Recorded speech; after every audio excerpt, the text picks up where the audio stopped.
cumprimentamos a todos com a graça e a paz do nosso Senhor e Salvador Jesus Cristo.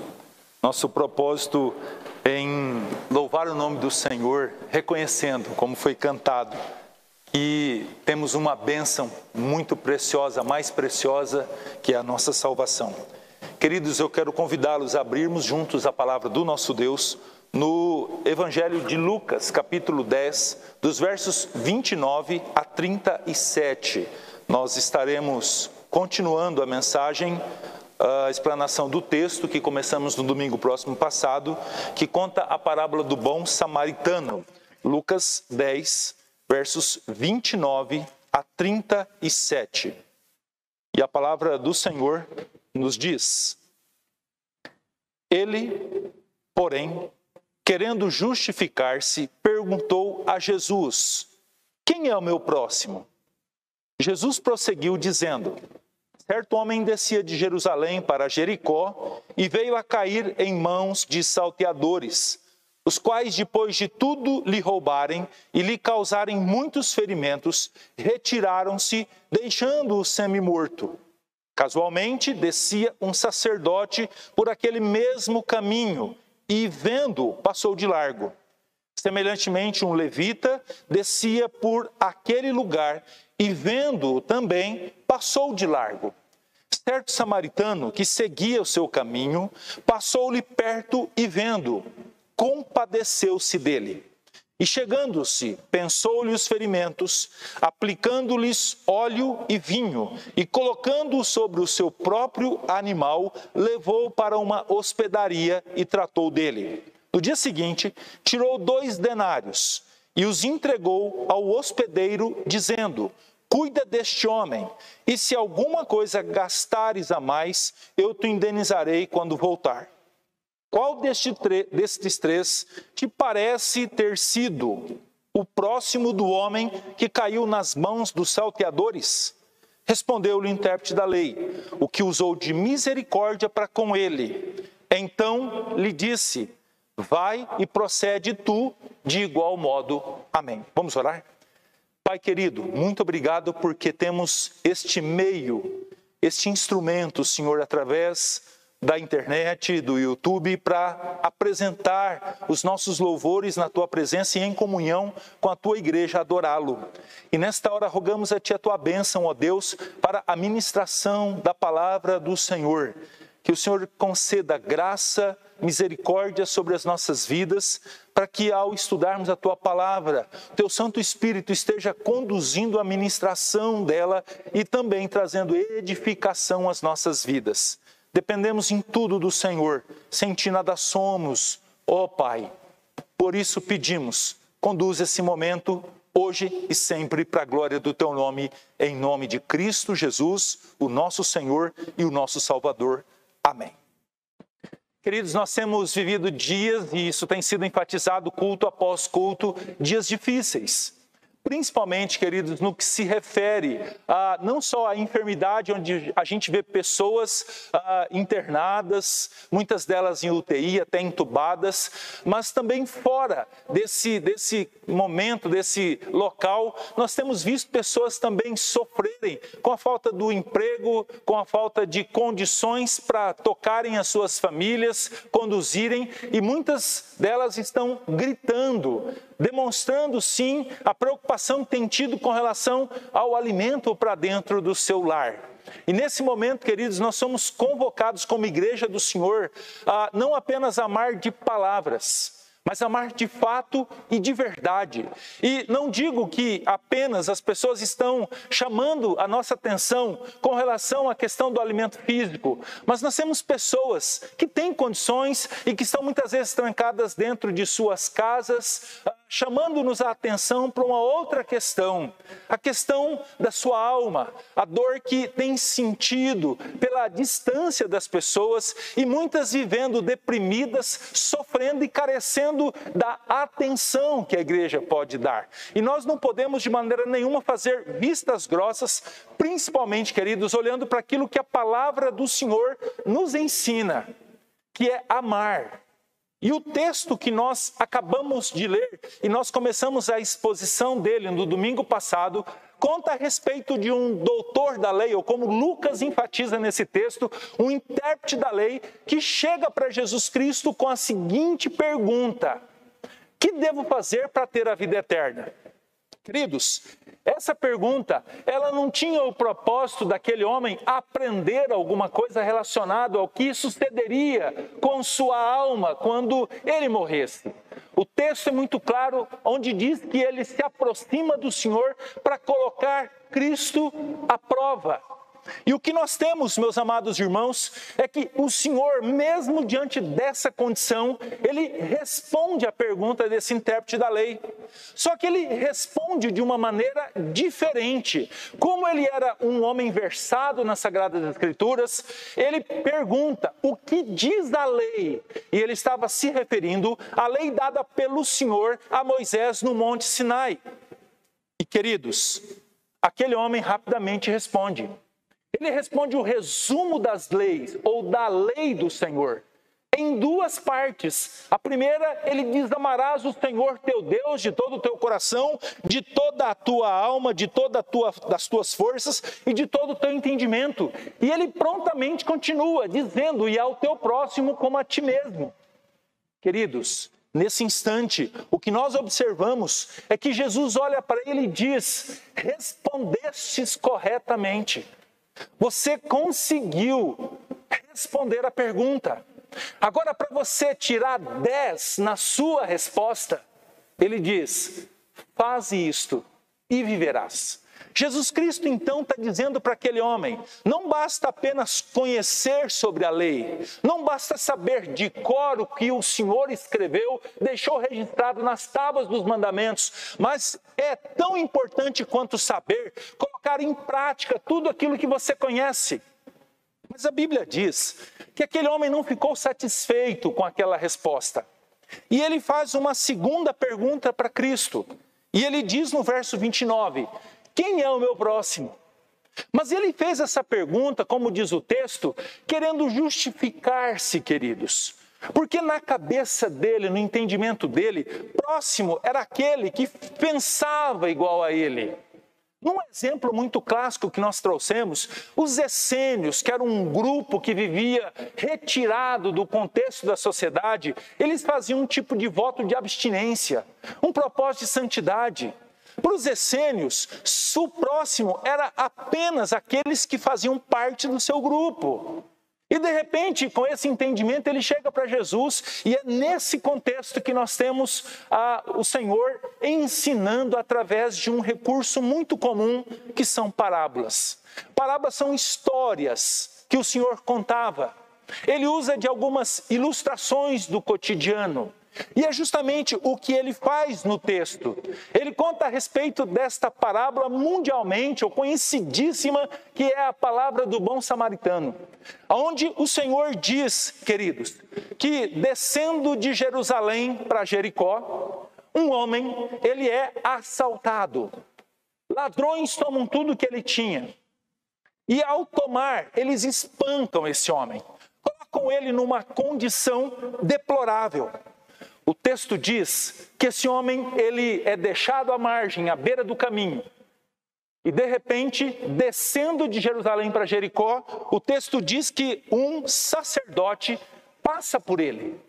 Olha ele, vendo-o, diz o texto, mas passa de largo, vai embora. Na mesma toada, logo após, desce um levita. Homens que são comprometidos, que são chamados pelo Senhor, que têm ofício, e mesmo que muitos possam dizer, mas se ele tocasse naquele homem, aqueles homens tocassem neles, eles poderiam ficar impedidos de, inclusive, prestar culto ao Senhor. Porque eles eram tidos, então, como imundos, e esperaria-se, então, 7 dias, pelo menos, para que eles fossem livres daquela imundície. Mas, ao mesmo tempo, queridos, a palavra do Senhor também diz para estes homens, sacerdotes, levitas, que tinham incumbência de servir ao povo, apresentando seus sacrifícios, conduzindo o culto, cuidando do templo. Eles tinham incumbência também de cuidar daqueles menos favorecidos, inclusive estrangeiros, diz a palavra do Senhor. O que nos chama a atenção é que estes homens, então, deixam aquele homem à margem. Mas a Bíblia fala que um certo samaritano, um homem que não é dito qual que é a sua linhagem, apenas diz que ele é samaritano. Só para a gente lembrar, samaritanos eram uma mistureira de pessoas.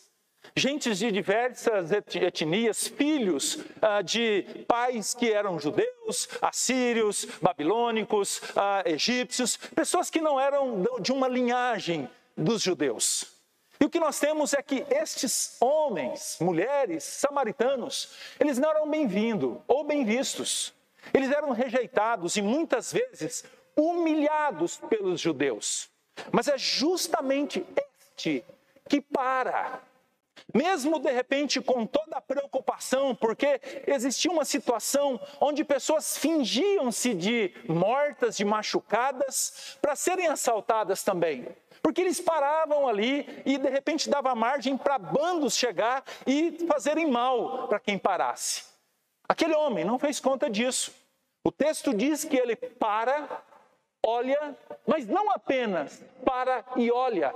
A Bíblia fala que é uma preocupação daquele homem com aquele caído. Aquele samaritano, diz a palavra do Senhor, que ele aplica óleo e vinho sobre o ferimento daquele homem.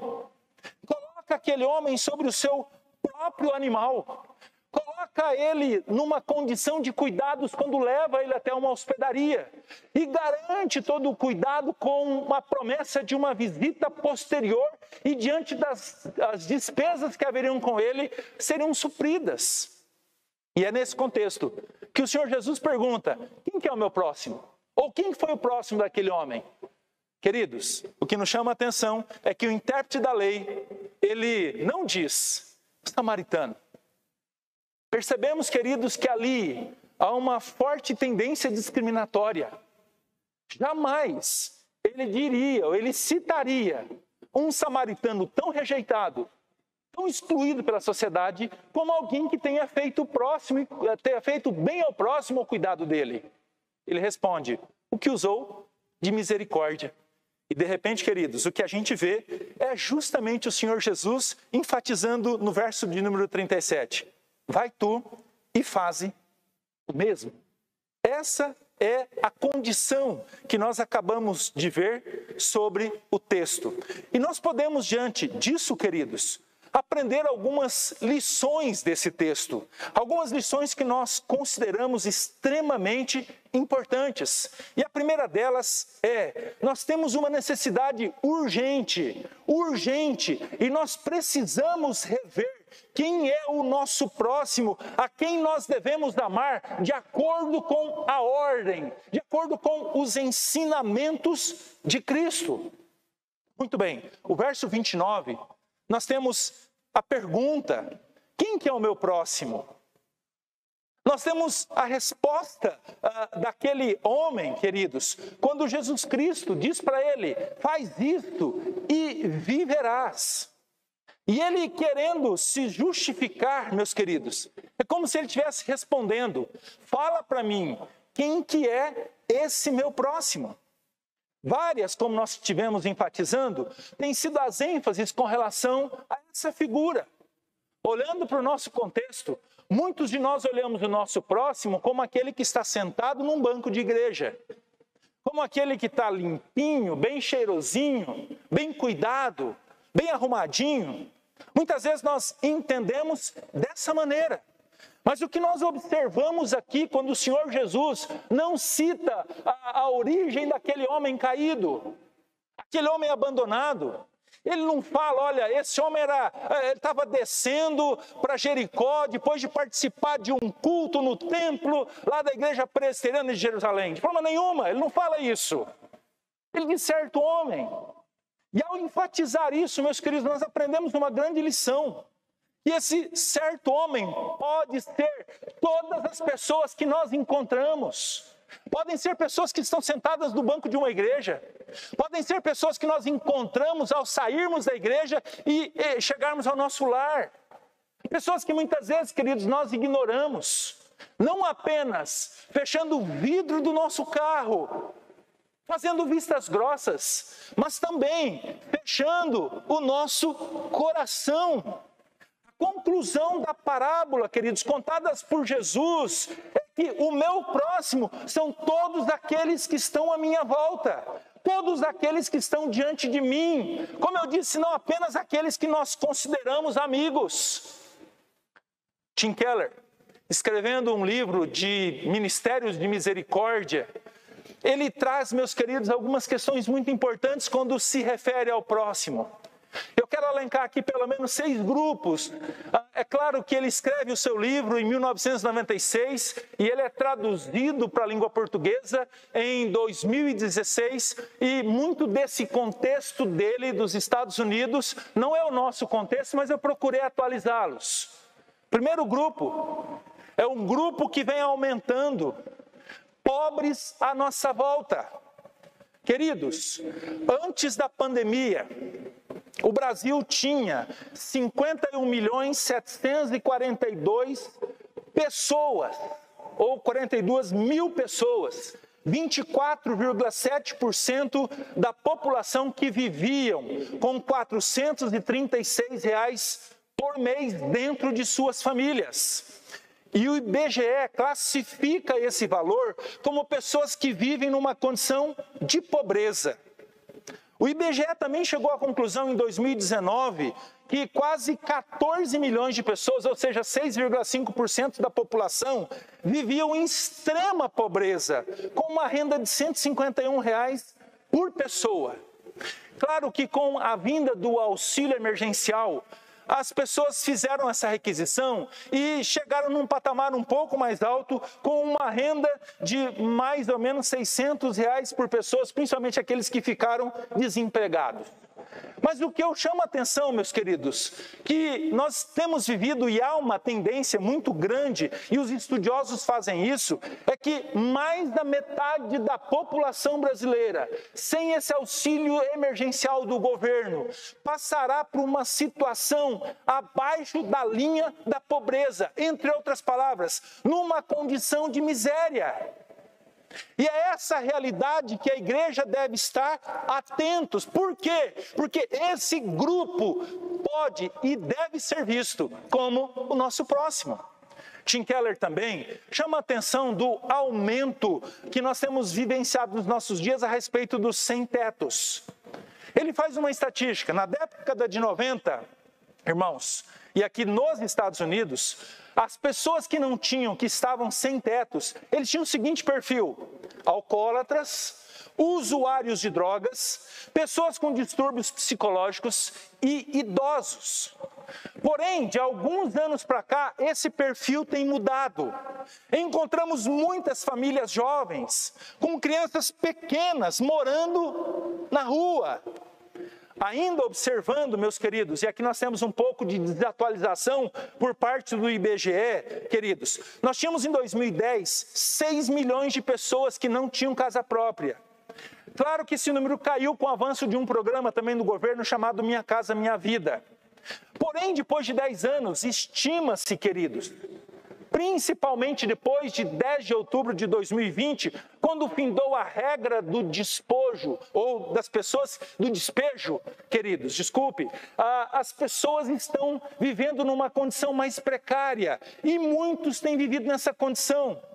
Em uma reportagem de um dos canais da televisão, agora em maio, aliás, ano passado, maio de 2020, falando a respeito de um grupo de voluntários franciscanos, eles disseram que num primeiro instante distribuíam em torno de 50 refeições para famílias no centro de São Paulo. Com o avanço da pandemia, queridos, isso no dia 29/5/2020, eles tinham aumentado esse número para 2.500 refeições para famílias. Um entrevistador, um pesquisador, queridos, chamado Robson Mendonça, e isso está registrado no G1, dessa mesma data, de 29/5, ele diz que num só dia ele viu 8 famílias, homens, mulheres e crianças, serem despejadas, indo para a rua, não tendo lugar onde morar. E eu estou falando de uma instituição apenas. No mês de novembro eu visitei meu irmão em Brasília. Me chamou a atenção próximo ao apartamento onde ele mora, um terreno baldio. onde eu vi 4 barracas, tendas de lona armadas, e famílias morando ali dentro, e muitos móveis para o lado de fora, à mercê, porque não cabia lá dentro. E eu perguntei para o meu irmão, o que era aquilo? Ele disse, pessoas que foram despejadas, que não têm onde morar. Talvez a gente não tenha conseguido ver isso, mas alguns dias fazendo uma visita próximo ao bairro Urias Magalhães, naqueles terminais que têm sido construídos na Avenida Goiás, que já estão cobertos, me chamou a atenção, uma família morando em um desses terminais inacabados, ali, com mobílias. Essa é a condição que nós temos visto, queridos. Não apenas a junta diaconal, mas a gente vê pessoas sendo abordadas nesse sentido. Não tem mais a condição de pagar um aluguel, de se manter. Isso tem sido uma crescente. Esses também são considerados o nosso próximo. Mas também, queridos, nós observamos o pastor Tim Keller falando do aumento de povos estrangeiros nas nossas ruas. Isso é muito claro para nós também. Nós temos um aumento muito grande de pessoas de diversos lugares que escolheram o Brasil para viverem. Porém, essas pessoas vivem numa condição muito ruim. Constantemente a gente vê notícias, em especial em 2020, a gente vê venezuelanos, a gente vê haitianos, senegaleses, chineses, muçulmanos das mais diferentes denominações ou lugares do mundo que estão vivendo entre nós. Muitos deles numa condição de escondidos. Não têm documentos para viver aqui. Passam por dificuldades. Lutam para sobreviver, queridos. E esses também. Tim Keller chama a nossa atenção que eles também são o nosso próximo. Encerrando essa parte, nós temos os idosos. Queridos, talvez essa seja uma das classes que mais chama-nos a atenção. Nós sabemos que o mundo está envelhecendo. O Brasil não é diferente. O próprio IBGE também, em 2020, diz que nós tínhamos 19 milhões de idosos no Brasil acima de 60 anos. E nós temos observado, queridos, uma crescente entre eles. O primeiro é, claro, o colapso que estamos vendo do nosso sistema previdenciário.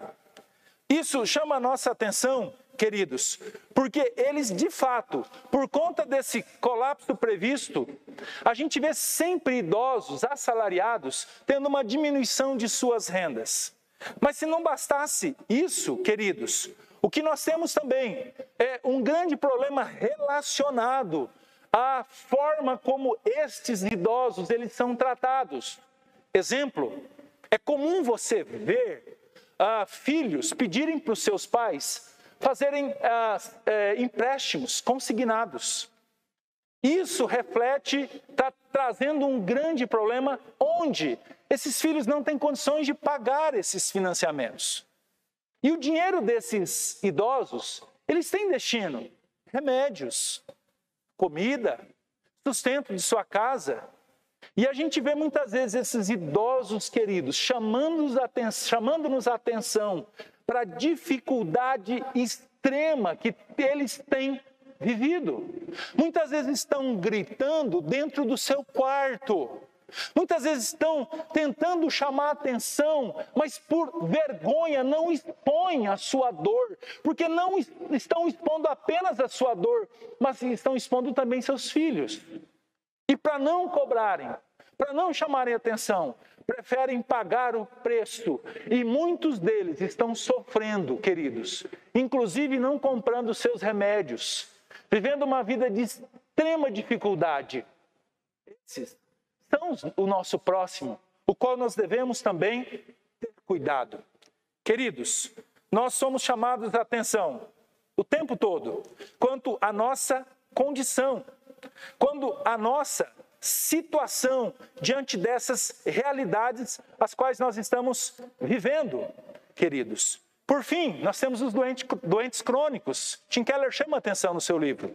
Esses doentes, queridos, eles vivem geralmente com salário mínimo, mas não é só isso. Uma pessoa precisa cuidar deles.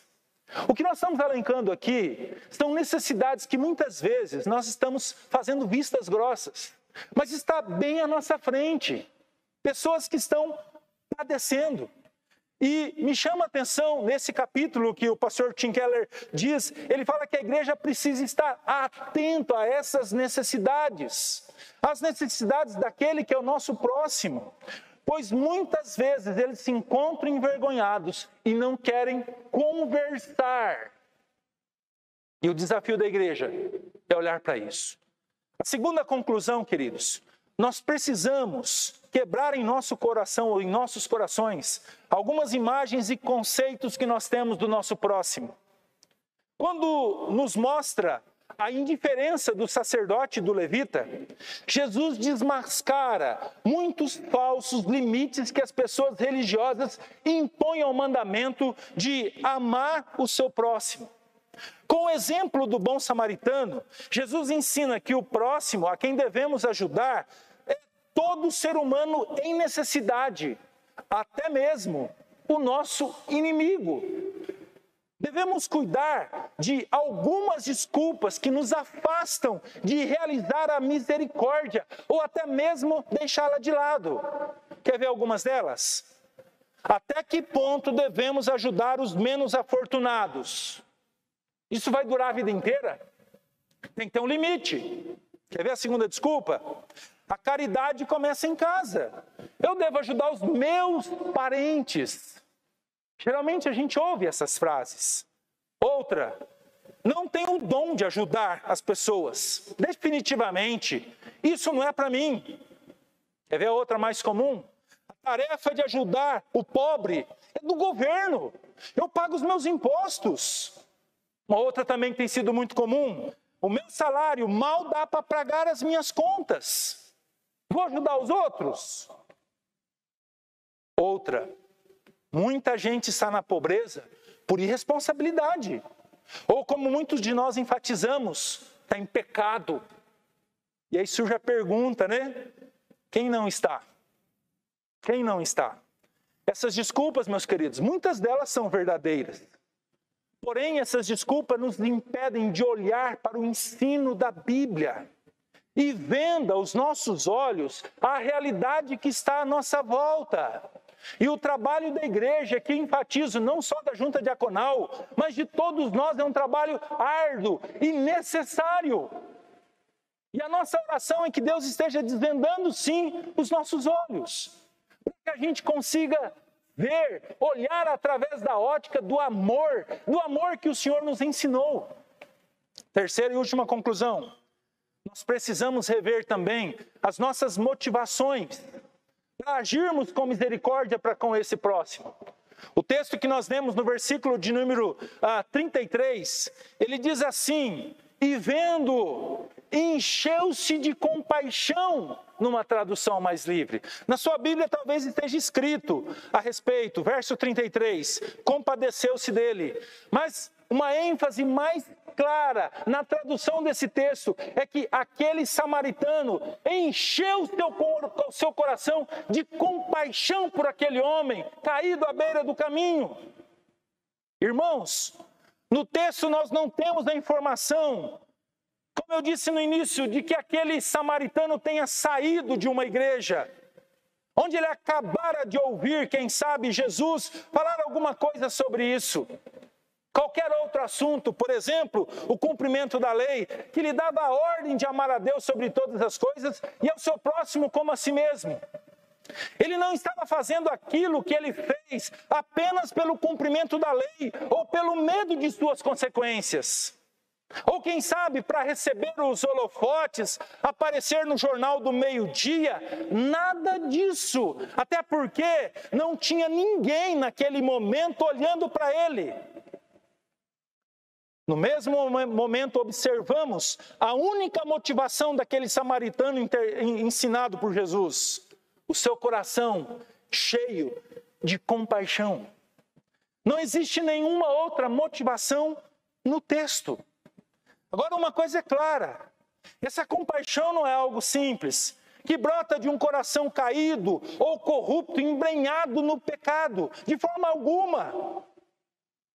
Compaixão não salta aos olhos de alguém que está cego pelo pecado. É fruto de alguém que um dia recebeu misericórdia, compaixão da parte de Cristo. A única motivação verdadeira e duradoura para o exercício da misericórdia brota da compreensão da graça do Senhor nos evangelhos. Somente por saber que somos pecadores, salvos somente pela graça, reconhecendo o favor que nós não merecíamos da parte do Senhor, queridos, é que nós estaremos olhando para pessoas que estão na mesma condição. Somente assim seremos receptivos e generosos para com os marginalizados e os indesejados. O Evangelho da Graça tem o poder de mostrar a nossa incapacidade e insuficiência, pois nós estamos mortos nos nossos delitos e pecados, como diz o apóstolo Paulo em Efésios capítulo 2, verso 1. E que as nossas melhores obras, como diz o profeta Isaías no capítulo 64, verso 6, são trapos de imundícia.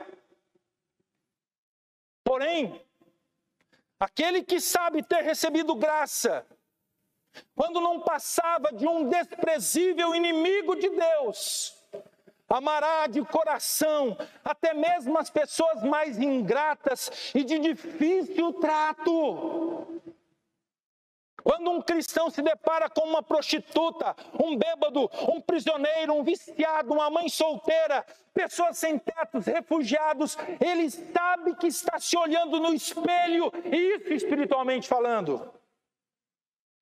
Cristão que compreende a graça não desiste precipitadamente de um necessitado indigno. A misericórdia deve ser espontânea. É amor exuberante que resulta da graça de Deus em nossa vida. E o apóstolo Paulo, queridos, quando vê macedônicos se preocupando com pessoas que estavam sofrendo com fome na cidade de Jerusalém, em 2 Coríntios capítulo 8, verso 2, ele diz o seguinte: porque no meio de muita prova de tribulação, manifestaram abundância de alegria, e a profunda pobreza deles superabundou em grande riqueza da sua generosidade. A gente observa os macedônicos, eles eram pobres, mas eles doaram.